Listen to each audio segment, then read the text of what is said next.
All right, cool. We're live. All right, welcome in. I'm Chris at wakeupgaming.com, also known as Wake Up People. All right, and I'm Victor. Name work in progress, but I guess for now we're going to just roll with Massive Banana. And yeah, you can just find me. That's also a work in progress. You can find me at Work in Progress. Work in progress. And I'm Mitchell, also a Blueberry Lover. And you can find me on Blueberry Lover on YouTube. And then also on Mahou Shonen with Victor as well. All right, so for today, we are going to be talking about battle boxes. And you may be wondering, what the heck is a battle box? Why would you do it? How would you do it? And, all right, so do any of you guys know what battle boxes are? I No, vaguely but have an idea. When you brought it up, it sounded pretty sick. Okay. Well, a battle box is just, hopefully this, for the Cube audience and the EDH players, is you're kind of designing your own at-home set, and it helps you kind of like engage with other players more, or kind of create a new play environment. So Wait, the idea is, hold on. yes. You said new set. How's that different from Cube? Well, a cube, sometimes it can be very daunting because it's a lot when you have to put in how many cards, like 360 cards. You have to worry about the color balances, the mana fixing, the archetypes between different colors and stuff like that. That's a lot of work, and props to you guys who do design cubes, because cubes are fun to play. But if I have to put in the work for that, it's like, I don't know if I can do that. It's just a couple hours of your day per day. Yeah, that's true. But I feel like I guess it's easier because when you apply this to an EDH text, sometimes like it's really easy to build a deck because you kind of generally know what kind of strategy you want to play, and once you're done with that deck, that's one deck in that battle box, and you can make a battle box as big as like up to 4 decks or as many decks as you want. And the goal is that you want a battle box to be relatively in the same power level of each other, so that you can have everyone have the same, I guess, like fair, equal chance of winning or putting up a good fight. Or you try to be more inclusive with other people. So let's say, for example, that not everybody has like super expensive decks. Well, you can proxy up some pretty strong, powerful decks, and then get people to like play more stronger decks.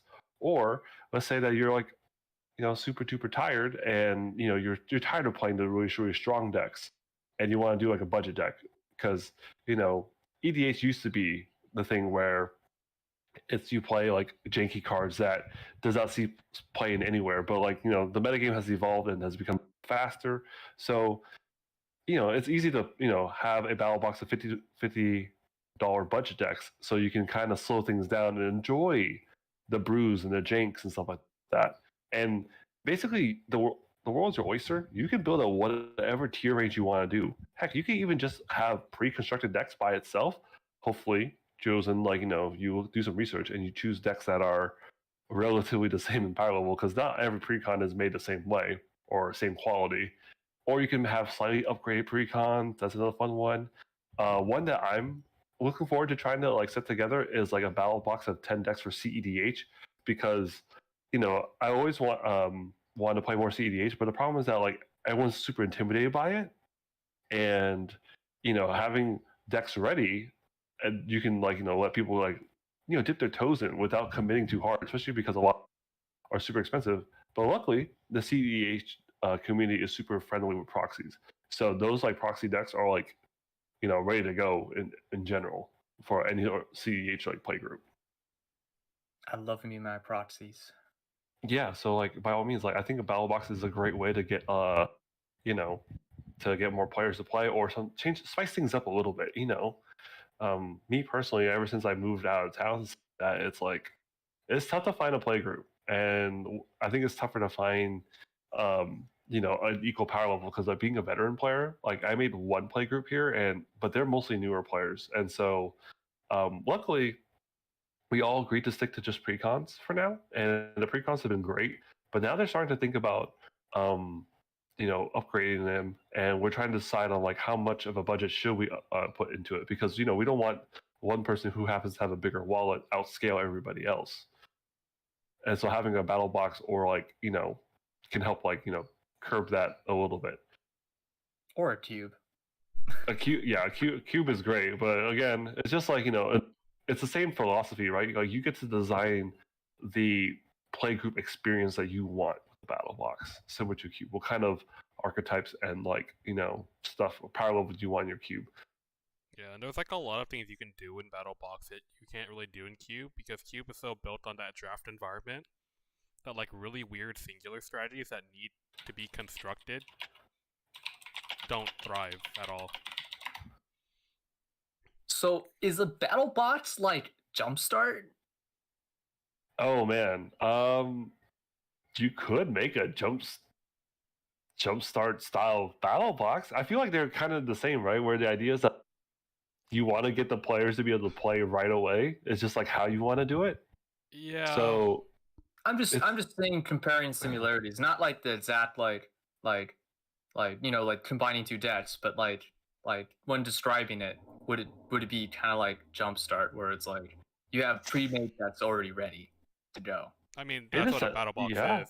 They're already pre-made decks. Yeah. If you put it by that definition, absolutely. That way you can get like, players engaged immediately and then just start having fun. And then like, like similar to Jumpstart, like everything is pretty well balanced with each other. And so you don't have to worry about, feels bads of like people like, getting pub stomped or not doing well in the game. Yeah, of course there's gonna be some RNG and you might get screwed over with like, mana flood and stuff like that, or mana that's screw. part of the game. That's like in-game RNG. But, yeah, that's just in-game RNG, and like you can do as much as you can to mitigate it. And I'm sure, most people within reason, because like your decks like you're designing aren't like crazy combo efficient. Unless who knows, maybe it depends. It's your environment. You're you. Exactly, it's your environment. You design what you want. Now, if it was for the CEDH ones, then that's the whole idea. Is that you want to take mulligans and try to get like your combo finishes, but again, separate environment, separate goals, separate expectations. Yeah, just like Cube, it's all up to you and what you want to include. If you want to play a fast degenerate environment because that's what you think is fun, go for it. I think this is also really good for, I don't know if like the average Magic player, because I know some people that have like come in and out of playing Magic, and what they usually do is that they go ahead and go buy like the like the pre-made core set or whatever, or like the assorted like 120 cards or something like that, like, and they usually buy like one of those every time that they come back in. Like I feel like that would be really good to like utilize those old cards and make like 20 like 40 card decks or so, and like you can honestly have a welcome back battle box where it's like, hey, welcome back to the game. Let's brush up on your mechanics and get you going again. Do you remember those like old school like intro 40 card decks that they used to give at like local game stores? I think they still do. No, well, they don't, because the last time I went, they have these things called welcome packs now. I'm like, what is a welcome pack? What? It is terrible. It's like a booster pack of like 6 or 7 cards, and it's literally cards that are just like different card types, explaining like, oh, this is a sorcery, this is a creature, this is blah blah blah, like, and then you get like a planeswalker card or something like that, and then the planeswalker. Yeah, but they're not very expensive planeswalkers. And basically, the last card is like, "Oh, check us out on Arena," and that's all it is. It's like they're trying to have you go on Arena to play the tutorial, which I guess it makes sense. I'll bite my tongue on the planeswalker because. No, I asked, and I think I got like it wasn't a very good one. It was like basically a $1 planeswalker card. No. I asked them like, hey, can I check out what this welcome pack actually is? Because I'm like, do these actually are successful? And a lot of people at the local game store I went to are like, it's 50-50, because some people, they purposely put like really, really like underwhelming cards that are not valuable, so that way people don't try to hoard them and stuff like that. And they're designed just for like, welcoming people. But the thing though is that like it's just 5 to 6 cards just trying to tell you like what card types are. Like, oh, this is a sorcery, this is a creature, this is an enchantment, this is an artifact. and then the last card is like go to Magic Arena. Well, Yeah. it should be like a code or something like that, and like here's your free pack in Magic Arena. Maybe there is. I don't know. I don't play Arena, but either way, I think a a welcome back, tutorial battle box would be a great project to do, and that's like great. But when you talked about how like some people kind of leave the game and come back, honestly, you can even just like let's say that they did play EDH. Maybe it's just a me. I love $50 budget decks, and now that like we've been doing more white elephant stuff and whatnot, at least you guys are.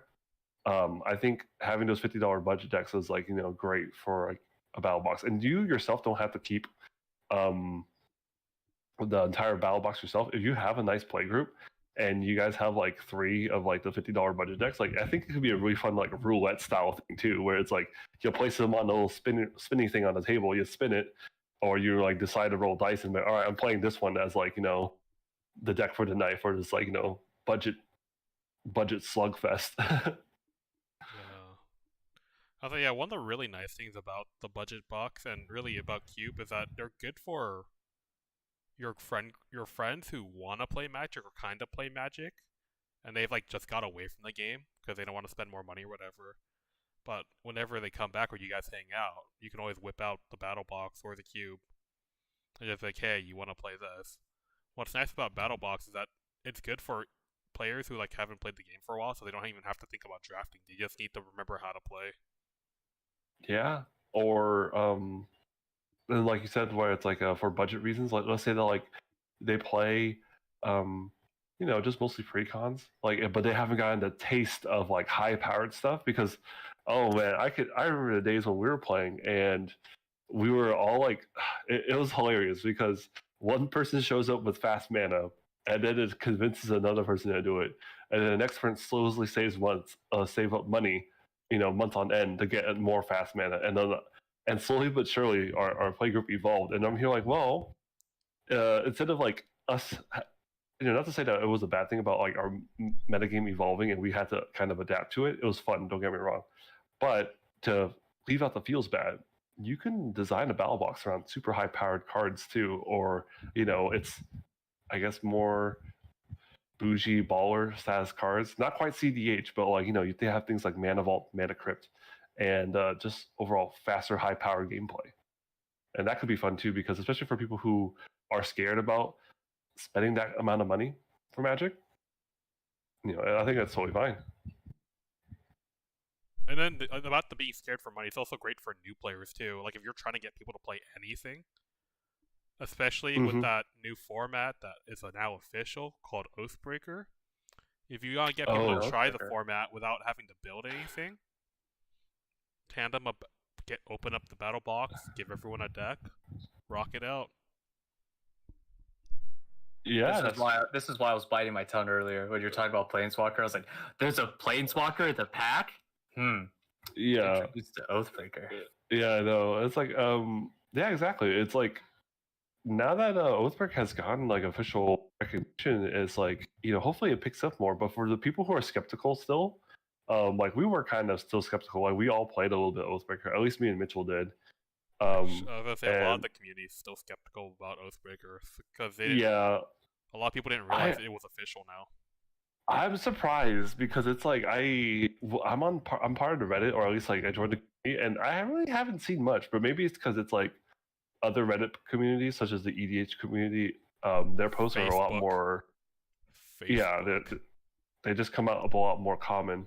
So I thought Oathbreaker was going to die off similar to Tiny Leaders, but you can definitely make a Oathbreaker battle box to kind of like jumpstart people's like interest into this format, which is fantastic. And it also changes up things like if you get tired of playing Commander the same way, it's like, oh well, you can try out this is definitely a new change of pace. I kind of want to apply this to like other games like Yu-Gi-Oh and like Pokemon, because I know that like you guys don't like, I don't know, like you don't play that, but sometimes I like variants, and it's like maybe I should do that with like Flesh and Blood or like Pokemon and be like, hey guys, I know you don't like Pokemon, you don't have to spend money on it, but I have pre-made decks for it. Oh yeah, absolutely. I think like this, I don't know how different you can make it because it's like Pokemon is 60 card decks, right? There's just like 1v1 like I'm always. I'm thinking, yeah, it's like 1v1, but I'm thinking like with like these decks, like wouldn't it be best to like have it a little bit smaller, like You just for know, like extra consistency? actually, what could be pretty sweet that I just thought about too is that let's say that you want to hop back into modern, but you don't necessarily want to play at your local F&M, so you don't have to worry about proxies being a thing. You could always just proxy up modern decks and then just have a battle box where it's like, yo, do you guys just want to have like 1v1 moderns and then like just chill with your friends or something like that? Or let's say one of your friends came by and you have a couple a battle box of modern decks and you just play some like high powered modern stuff. That'd be pretty fun. Or Pioneer even, you know? Do I dare say Legacy? Legacy, yes, yes. So yeah, so I think that's actually pretty sweet. Color weak. Or What about 93, 94? oh Yes. Honestly, yeah, I feel like that'd be. You know what, guys? I'm gonna do it. I'm gonna buy the freaking what's the thing 30th? I'm gonna buy MTG 30th and crack those packs. no. They're proxies, right? That makes sense. Oh, yeah, but they're not even guaranteed to give you what you want, and for like $1,000, don't touch that with a 10-foot pole. But yeah, no, like I think battle boxes have a huge application. Like you can probably um do things for other games or other formats, and then basically have something that's ready for whenever you have friends over that wants to play. It's very similar to like Magic has been giving a product called, I think it's called Game Nights or something, and Oh, it's like those like yeah. five like 60 card decks that are like kind of like meant to be a free for all with each other. But I always felt like those were kind of weak, and they weren't like that great of a product. But Okay, but when you put was it like a $50 or $60 price tag? Like you can't put that much that's value into it. that's true. But here's the thing though, is like I feel like you yourself, like I know that like this episode might be controversial about proxies, but honestly, like if there's no sanction play, what's the issue, right? It's like it's just After a casual Magic time. 30, I don't think we got issues with proxies anymore. Yeah, so I would just proxy up like whatever like power level you want for your deck, so long as all the decks are within like its own like equal power level, and then you have a sweet kind of a board game thing, right? Where like you have a couple friends over, and you're like, yo, like you guys want to play some Magic, and let's say like nobody brought their decks. Well, shit, I got decks for everybody, like, and then that could be a really fun like game night thing too, like a a own environment like board game, better than Monopoly. Maybe just Probably a lot fat. Yeah, like maybe you just don't want to play Monopoly and you want to play Magic. Yeah. The game will actually end. Yeah, it's like anyway. I'm not even gonna. Tons go of off on anger. that, but yeah, tons of anger. Tons of anger. I'm gonna play Faithless Man, Looting and discard my anger. Yeah, it's like I've always wanted to build like something Magic related, and like Victor, you've opened my eyes because it's like I'm like, man, I have to make a cube, but now I can make decks. I kind of made decks before, but I didn't think about it like in this sense.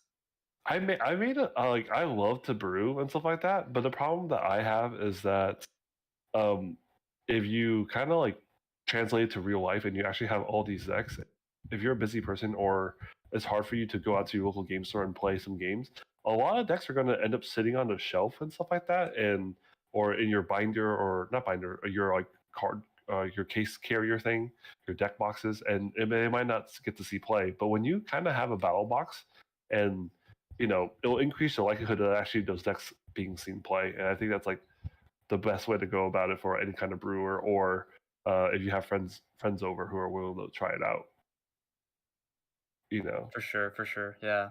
Not Because to it's mention, like purchasing like a $50 deck or something like that could be really daunting. And then I think the daunting part is like when they look at the shelves and they see all the product Wizards of the Coast, and they're like overwhelmed by like 10 commander decks, and they're like, I don't know what to get.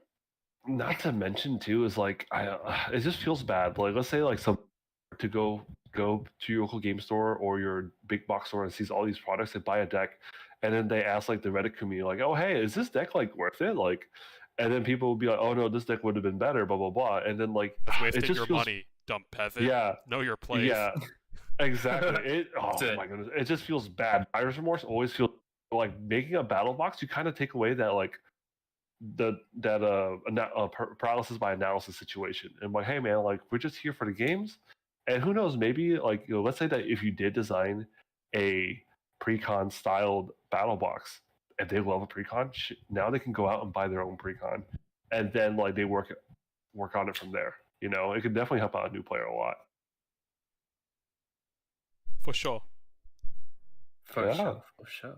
Yeah, so like if you guys were to build a battle, what would your reasons to build it for? Like, would it be for budget decks, like to power down? Would it be slightly above precons, Oathbreaker, tiny leaders, like modern, legacy? What kind of formats? Like, why would you build a battle box, and for what format?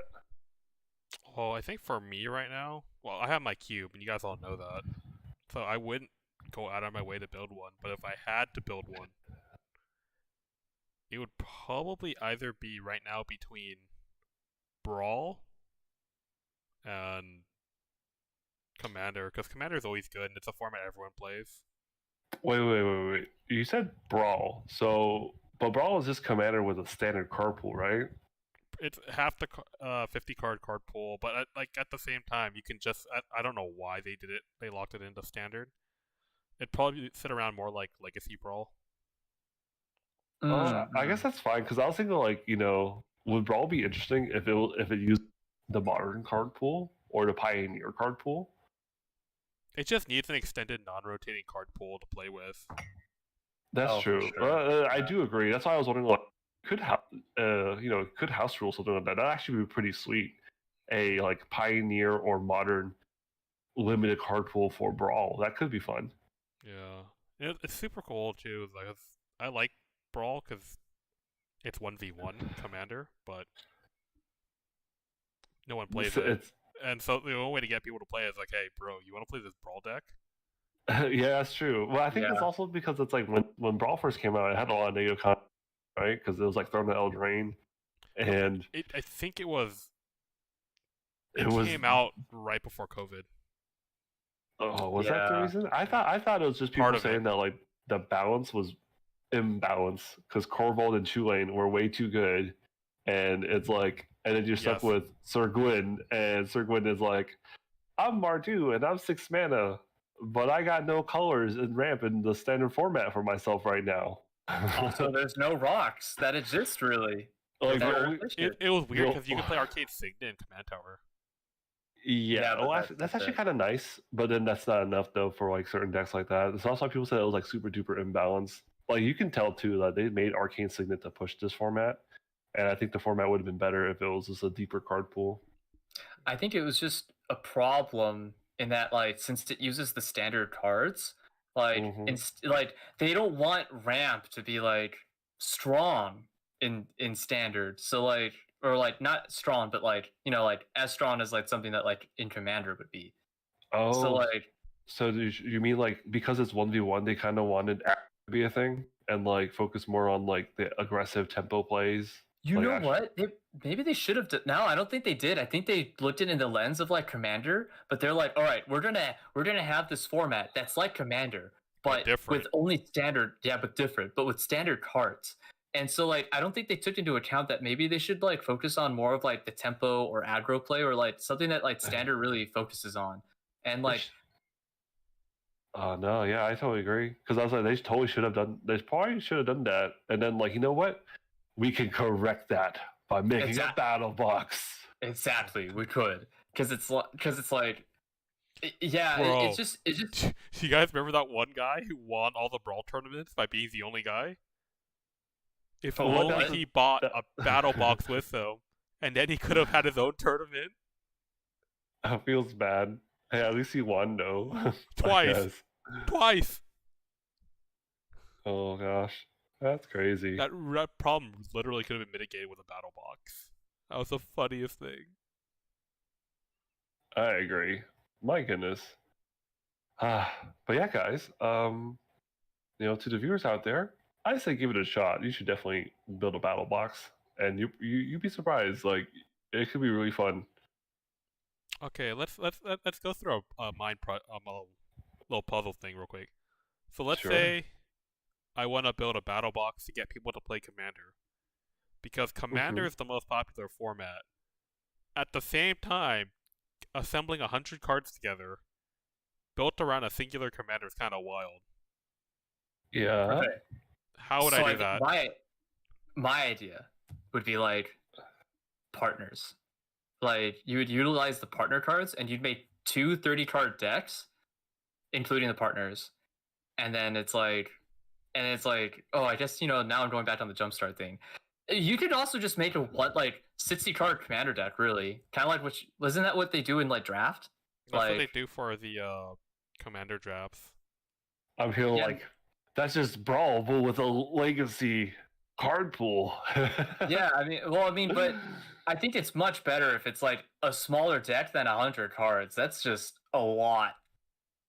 It is. I do agree that it can be very daunting, but we have so many good resources now, such as EDH Rec and Moxfield, that you can probably just build whatever you want to build.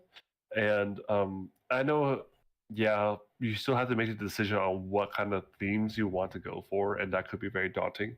But for a good battle box, I want to say like having 4 to 8 decks, assuming your pod is 4 players. That way, there could be some like permutations and variety, and then just try to pick like simple, like 1 to 2 color decks, and try to hit different themes. And then that way, like have a life gain deck, have a counters deck, have like a artifact deck or recursion deck, stuff like that. Like stick to those themes, and then just look up different like archetypes on either EDH Rec or Moxfield. And then in terms of like putting the cards together, that's where it's like you can decide on what kind of budget you want to do.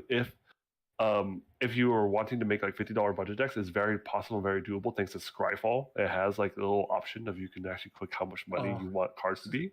Nice. Which is Scryfall, the much better gatherer. I know, but Scryfall has been so great whenever we White Elephant gift stuff, because that actually helps you like make a fluid $50 budget deck so much easier now. Scryfall or Moxfield? Both.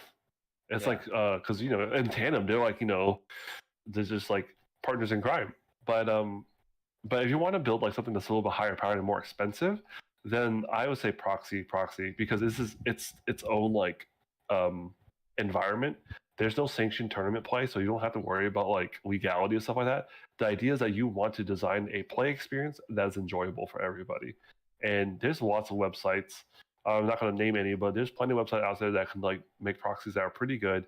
Or you can go, ideally you want something that looks pretty because you can be proud of your battle box. But worst case scenario, you can always just print out paper and like write it on and slide it over like a basic land or something like that.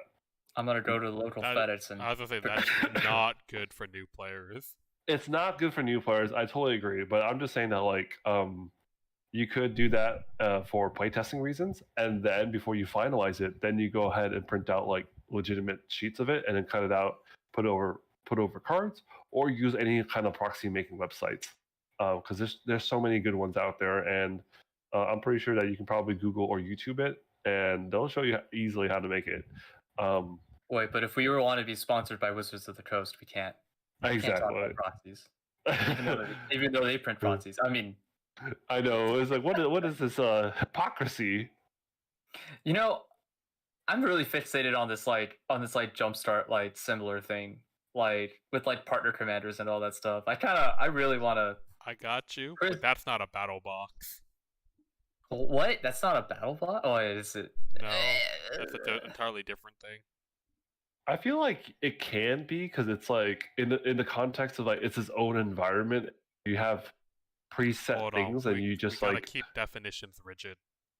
And battle boxes are not that. They're not. I guess there's the whole jumpstart thing is more fluid because you have 2 different packs put together, right? Or 2 different stacks of cards. Like the 3 types of boxes are like Cube, which is the draft environment.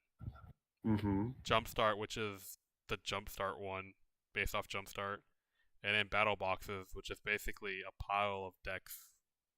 A pile of pre-constructed decks already made. Yeah. Yep. I mean, but like mine would be pre-constructed. That's already made. No, wait, but then No, but that then aligns more with Jumpstart. But you mentioned like having 2 different packs of partner commanders, which is very similar to Jumpstart. Yeah. It would be, but it's like if you want to put like extra variants to it, like they pick two to it would be like basically 2 commanders, and then there's already pre-constructed decks with them, I think and then if you just combine them both. Hold on, I think if you put them on a spectrum in terms of like variability, like on one end is Cube or complete draft environment. On the other end is Battlebox, which is basically a constructed environment, where the only decision you have to make is what decks you play. And in the middle is Jumpstart, which is kind of nice because you don't have to think about which decks you play. You just grab 2 packs and slap them together. At the same time, whoever's designed that Jumpstart set has to think about archetypes that synergize well enough. That's true. It's Well, like yeah. you do have to put in some work, like a cube. So it's a lot of mental gymnastics. It it'd is. still be worth it though, because you're gonna be.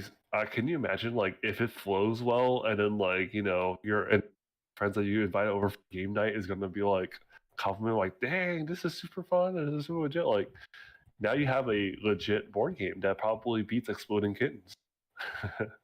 Or wait, I have like this. What is this like? Something that I remember when I bought the freaking that one board game for Magic. It's like the freaking Ixalan one. Oh, that one was actually pretty sick though. It was. Yeah. And it's just that we don't play it. But it's like we played it once, but I think the problem was that like it didn't have that free playability. That was only the issue. Yeah, and then the deck, like what we were talking about earlier, the decks that just came with it weren't, I would say, as strong.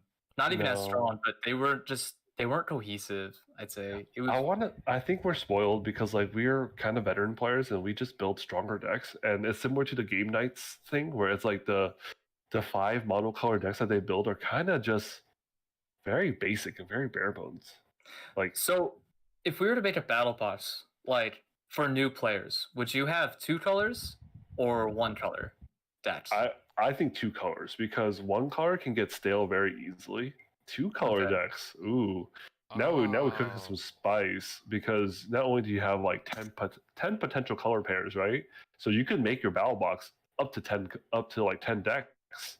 Or you could even have like multiple decks.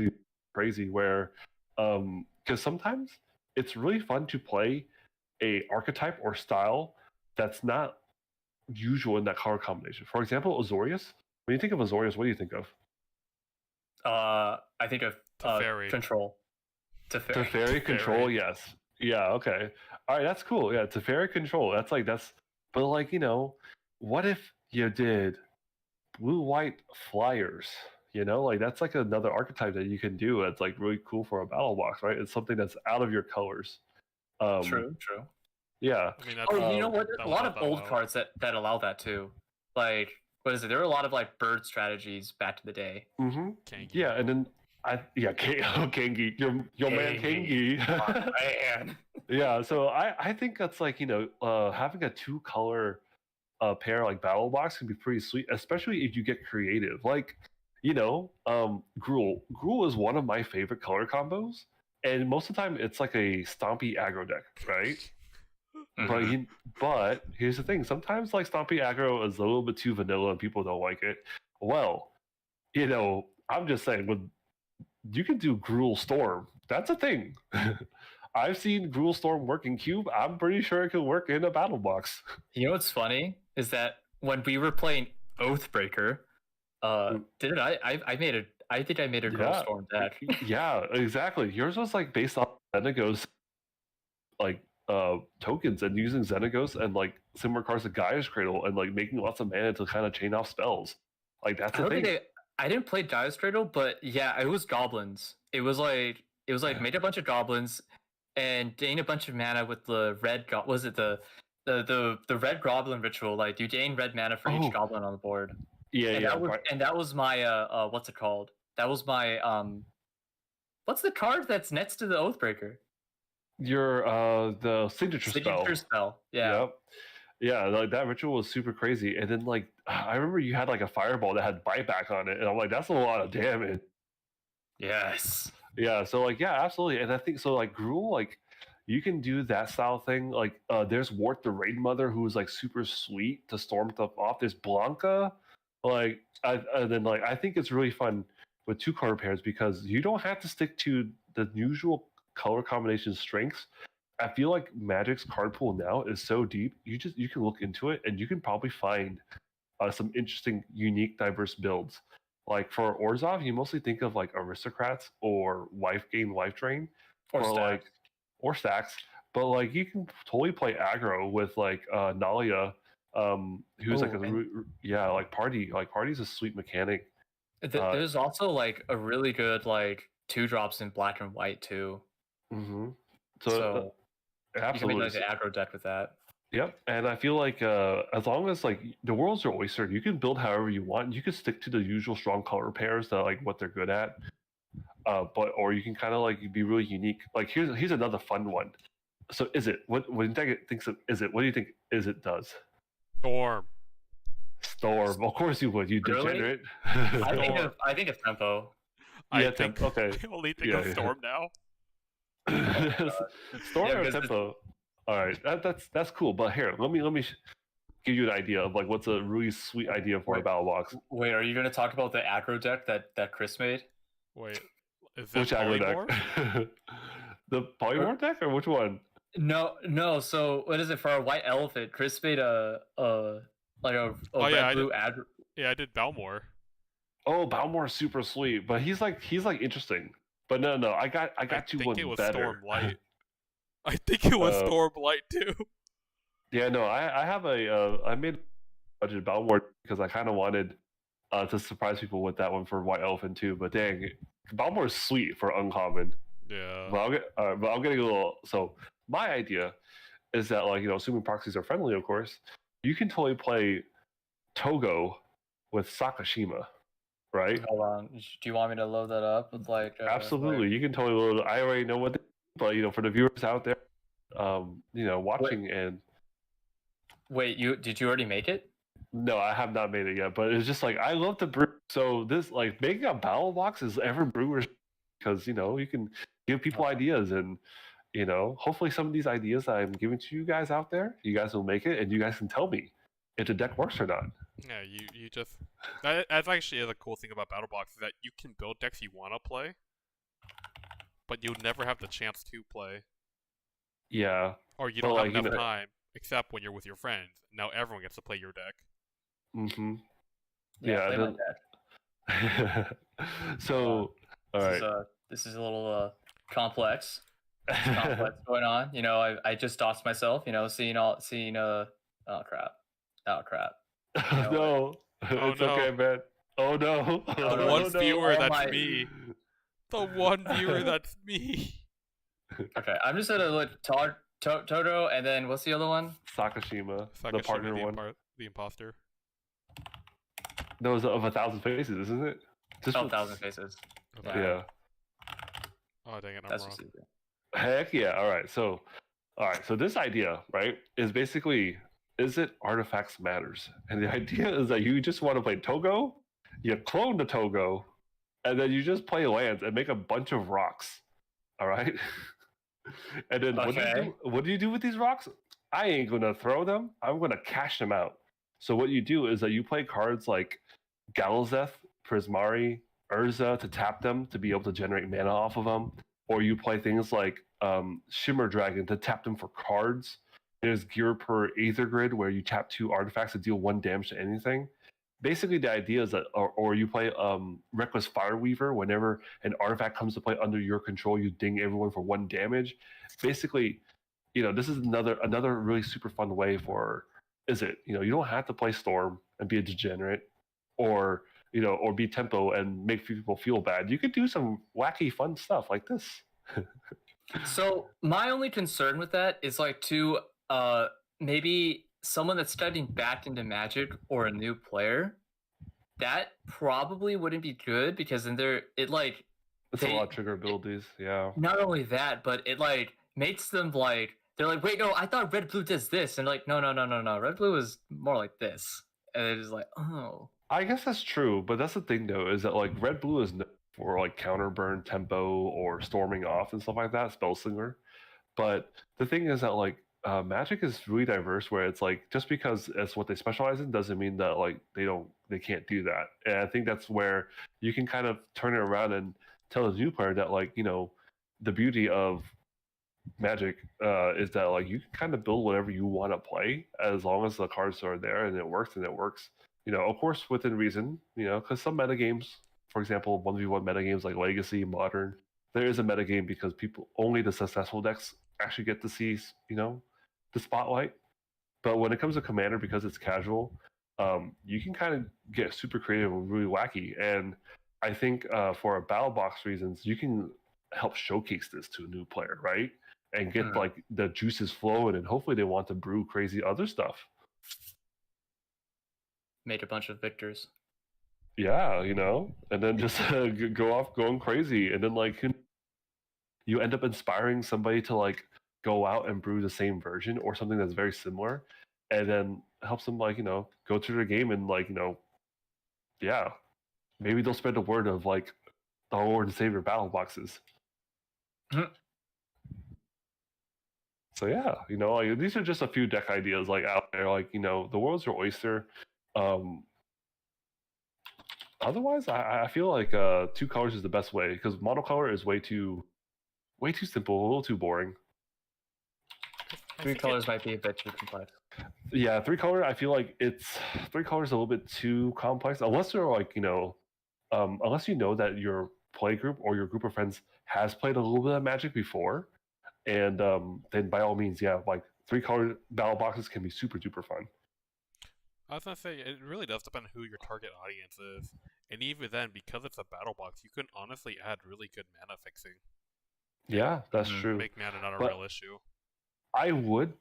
But my advice though is that if you do make a 3 color battle box or anything that's more than that, try your best to avoid fetch lands. Because I realized that like for us when we play, because we're veterans, we can shortcut it because we can just announce what colors we're fetching up and then just like kind of shortcut it. But like for the average player, it's like picking up your 100 card deck to go grab your Shockland or whatever, or Triome or whatever it may be, and shuffling, it can eat up a lot of time. That's my one advice, is that like keep the mana base simple, but because you're proxying, you can probably keep it up really good. And there's so many good dual land cycles out these days that you can probably get away without playing fetches, honestly. No, yeah, for sure. I don't like. I think more cards like Artillery Sphere or like even like what crap. I can't even think of the 1-drop. What's the 1-drop? The Bauble? It's the Wayfarers, like, and Wayfarers Bauble are very good like includes in those, I think.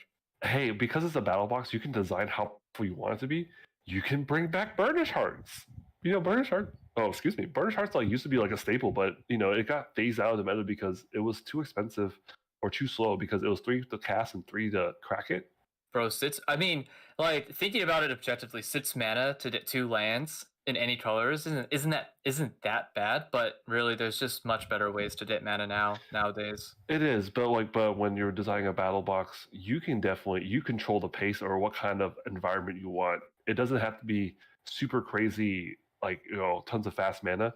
You can have a battle box that just has like sweet mana fixing, and then but like you don't have to include things like Mana Crypt or Mana Vault. Just play with your like 2 mana signets and stuff like that, and like Dominus Reach, Cultivate, and let's say you're playing Rakdos, right? And Rakdos got some sweet recursion. It'd be pretty sweet to like value plays, right? It's an artifact too, and Rakdos has some artifact synergies lately. Like you can kind of get creative and play whatever power level you want. Keep it mid power. Bring back like oldies that were pretty good back in the day. I hate you, Victor. You're making me want to build something. Yes. Good. It's all part of the plan. Hopefully our other viewers will agree. It's just me. It's okay. Well, hopefully, people will enjoy battle boxes as much as like we do, and you know, for anyone out there who's trying to get into Oathbreaker or get into any other formats or want to like be more inclusive with your friends or just out, you don't even have to do it just for a game night with friends.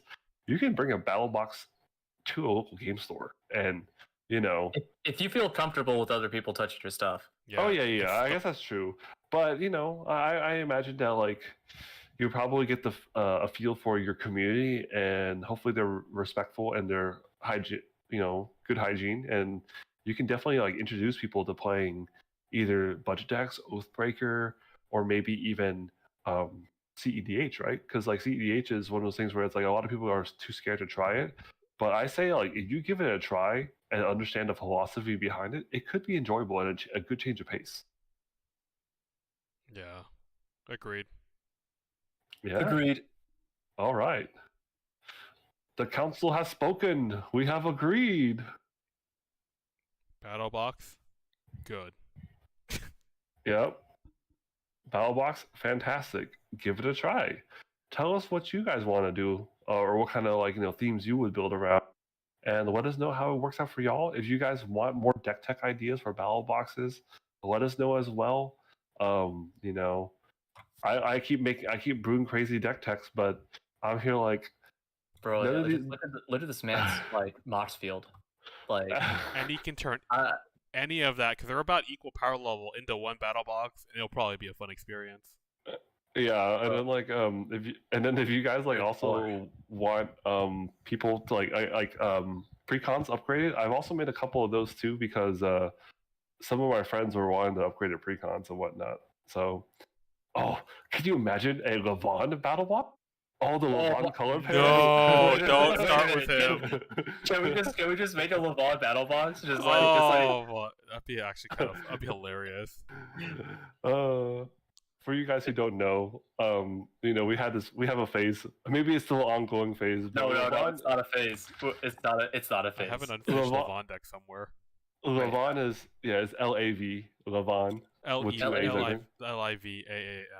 Oh, that's Oh, right. LIV. Okay, yeah. Levon is such a sweet card and so underrated. Baldur's Gate, unfortunately, is an underrated set. But yeah, there's some pretty sweet gems. Oh man, Levon. God, that card. Levon. It's blurry on Oh, my no. end, so leave it there for a bit. But Levon. Oh, Yep, a Levon battle box. That'd be bro, hilarious. like it's Yeah, like man. imagine like all the combat tricks in each color, and you're just like, I swing with Levon. Do you block? I block with my Levon. Oh no, it's a pump spell pump off. I'm about Who to. can get the most swole? Who can get the most wool, or I'm gonna play who can dig through shrink time. the other Levon? Force of will. Dig through time. Force of will. Oh, man. My That's Levon is full Here's now. the thing though, is like Levon, he doesn't matter the resolution. It's the cast trigger. Yeah. Levon is a pretty fun card. So yeah, like the world's your oyster, you guys. Y'all can build whatever y'all want to build. If you guys want to see some sweet deck techs or any other ideas, give my Moxfield, I guess, a follow at massive_banana, or comment down below what you guys want to see. Because sometimes I just enjoy making these because I just want to see people play more Magic and stuff like that. Yeah. So yeah. Real quick, I know I kind of started the conversation, but did we ever specifically say what would make a good Commander battle box? A good Commander battle box. Ooh. I was thinking like the partners, but that's just my opinion. I think Like- partners and backgrounds. And Oh, if really? you, because it's like, I don't know, because I feel like they don't get enough. Okay, partners do get enough spotlight, but backgrounds don't. Well, no, I because don't think backgrounds are I don't new think- to Baldur's Gate, which was an unloved set. Yeah. And maybe it's just our bias because I'm just saying that like Levon is a sweet card, and there's some other sweet backgrounds out there. That like that you can build some really fun decks. Like one of my favorite is Aranus Goomstalker with like Sweet Urchin. That's such a sweet deck. Oh, It's so dirty. it's super dirty, but shoot, you can even make an Aranus like battle box because Aranus with Scion of Hauser is like build your own cheapo depot Sylvan library at home, because every time you were to draw a card, you look at the top two and dump one. Well, you can dump the land and then just get it back anyway. So it's as if the land was in your hand. That is pretty So- good. That's actually really cracked. Yeah, like I'd agree with the backgrounds. Yeah. yeah, like- I think that's fun. Otherwise, like, Wait, did If we? you were to do I know we kept saying build, build, build, but you don't actually have to build, quote unquote, a battle box. no, you can literally just copy and paste other too, as long as like they're relatively in the same power level. Like, make sure that if you play fast mana in one deck, include fast mana in the rest of it. And or you just, ways to like slow down the fast mana. yeah, exactly. That too. Okay.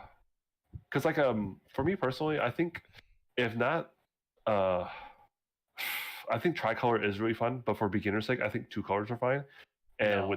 with two colors, you can definitely do quite a lot with it with partners and backgrounds. It also like gives it more of, I feel like, an identity, like with the decks. Like tricolors, it's like you get like three different color combinations to create an identity for the deck. While it's like two colors, it's like you're really like focusing on like You're Simic. pretty- Yeah, or you're pretty Zorius. solidified. Yeah. I guess the one thing is that if you do a three color deck, I would suggest when you go on EDH Rec, you should probably pick a deck that is probably not in the top 10 of its color pie. That way, you actually have to, get a little creative with the brew that you're brewing, and that will help give that deck a little bit more, identity.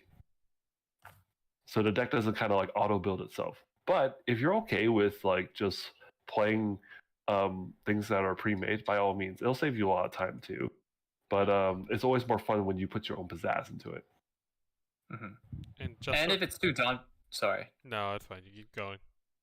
if it's too daunting for to like make a new deck, I feel like if you want to spend the extra money, you probably could just buy like a bunch of like dual decks or so. I don't even know if they make dual decks anymore. No, they don't. But I was gonna say like, Well, the new set is coming out with a dual deck.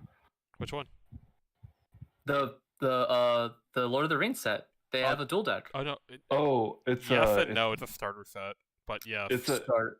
yeah, it's kind of like remember the old Planeswalker decks that we used to have? It's that equivalent. So they're not meant to be very powerful. They're meant to, well, to be honest, if you want to design something that's more for beginners, it could work. It definitely could. Yeah. I was gonna say like that wasn't where he was going. He was just saying it was there for them.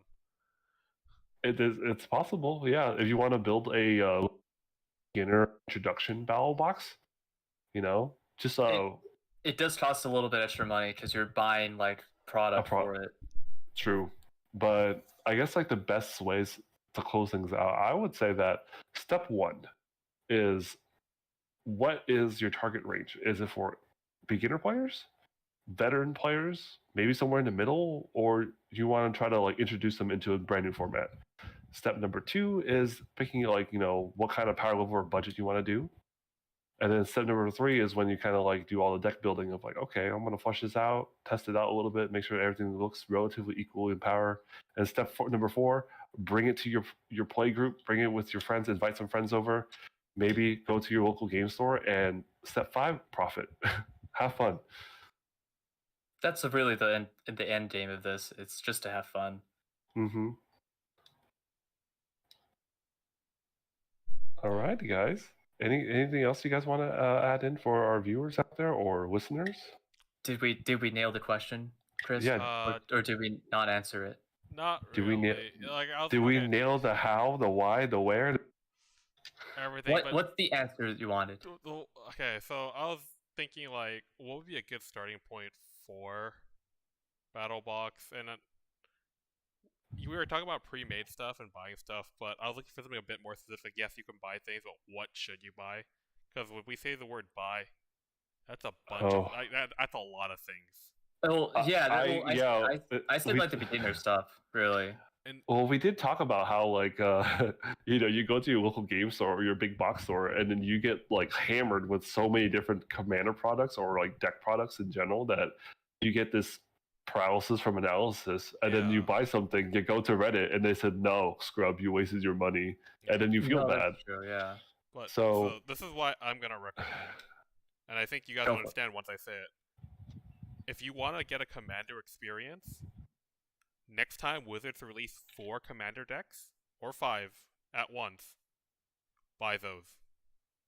Yeah, You wouldn't buy the every deck, like the every set commander decks? No, because sometimes they come Mm. with 2 and sometimes they come with 4 or 5. Oh yeah, and then remember back in the day, the ones that are made with 4 or 5, like they're kind of all like made in mind to have like that like cool pre-con battle each other experience. Yeah, and I think That's the true. ones that are a 5 set or a 4 set are built with that in mind still. Mm-hmm. But like they also released the 2 set, and I don't think the 2 sets play that well. Though, You if know, you you don't want to know care- a good exit. if you don't care, you can keep buying two sets until you feel like you're comfortable, and you can honestly have a battle box of every single pre-con commander deck. You know what's really funny is that's why I said like be very careful when you do. Not every con's made the same. I remember, my friend like in my new play group, he loves the aesthetic of Kaldheim, and he bought the deck set for it, which is Ooh. the blue white one and the black green one.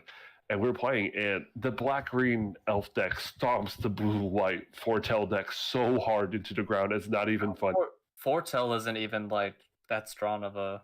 It's that's the thing is like it was a foretell / like blue white spirits deck, and it's just like it just did not compare. So that's why like be very careful about like some precons are not all precons are made equal, but the ones that are made with like a set of 4 or 5, they do tend to play better with each other. Like the Battle for Baldur's Gate ones, those are great. Those are the ones that. Oh, sorry. No, it's like you can accumulate like over time and then use the ones that you like in your battle box. Yes, that's what I would definitely recommend. Accumulate over time, and then pick your favorite ones to be pre-con battle box. That would be pretty good. Or you can just be a victor and then just brew like crazy. And Yeah, but not if it's a new player, they're not going to have like the extensive knowledge that a victor would have. Yeah. or just follow me and it was like I can show you the world. Oh my goodness. Disney, please don't get us. Okay. Hey, we are allowed to have covers.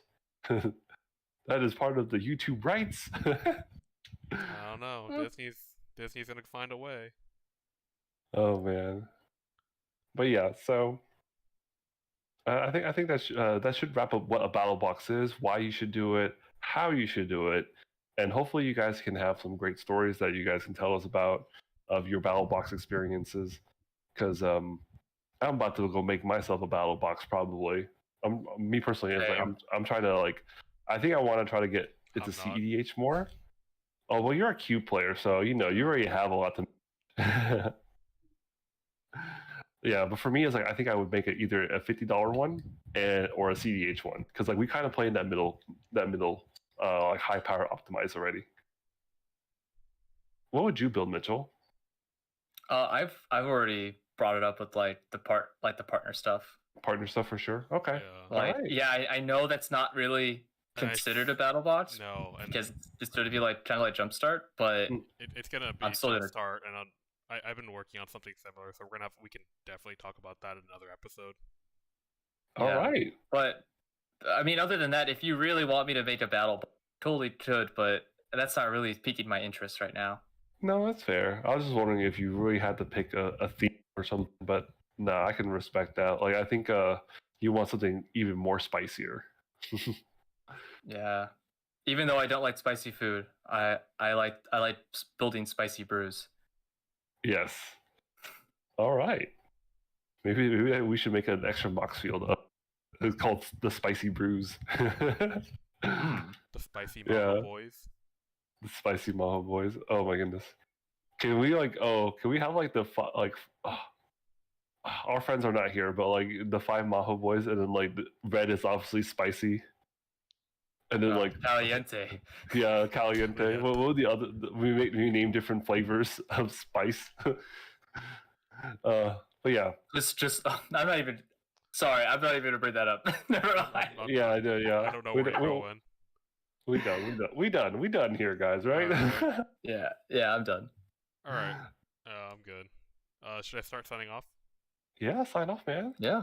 All right. So again, Chris at wakeupgaming.com, and I got socials on my other profile at wakeupgaming on youtube.com. All right, and my name is Victor. For now, yeah, just Massive Banana. You can find me on my field page, or I'm also with Mitchell on the Mahou Shonen channel as well. As in terms of like other content, I'm still working on it and figuring things out. Everything's a work in progress, like we all humans are. Bro, I'm excited for the content that you want to make. I'm excited. Um, And then you could also find me at I'm Blueberry Lover. I'm Mitchell. And you can find me at Blueberry Lover YouTube, and also Mahou Shonen, where we will also upload this podcast, and then hopefully we have also upload other interesting videos like spicy brews and Spicy gameplay brews? videos. Yeah. Oh man, gameplay videos with the spicy brews. Oh yes, Oh yes. Caliente. caliente, oh, caliente brew. Uh, All right. I think Alright. that's a pretty good recording. Later, guys.